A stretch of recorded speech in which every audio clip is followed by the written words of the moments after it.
নমস্কার। নমস্কার। নমস্কার। আমি ঋতুপর্ণা। হুম। আমার মেয়ের জন্য আমি যথারীতি এখন তো দেখতে হচ্ছে, ছেলেও এখন 33 বছর বয়স, ওর এই মার্চের 21 তারিখে কমপ্লিট হবে।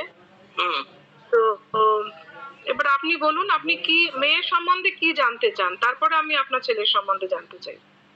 মেয়ের সম্পর্কে জানা আমার কিছু, মেয়ের এমনি মানে কেমন প্রকৃতির মেয়ে সেরকমটাই আমার, একটু ভালো মেয়ের দরকার, স্বভাবের, ভালো স্বভাবের, এইটাই আমার মেন চয়েস। সবাই ভালো বলে, আমিও তো বলবো আমার মেয়ে খুব ভালো, কিন্তু একটু তো টেকেনি, সেজন্য আমি খুব বড় গলায় বলতে পারবো না যে আমার মেয়ে ভীষণ ভালো। টেকেনি তার কারণ ওদের কনজুগাল লাইফটাই হয়নি আর কি, মানে আচ্ছা আচ্ছা আচ্ছা, ওদের কোনো ফিজিক্যাল রিলেশনশিপ তৈরি হয়নি, সেটা একটা প্রধান কারণ। আদারওয়াইজ ওর মানে ফ্যামিলি মেম্বাররাও সেভাবে কোঅপারেট করেনি। যদি ডাক্তার দেখিয়ে বা অন্য কোনো ভাবে এটাকে রাখা যেত,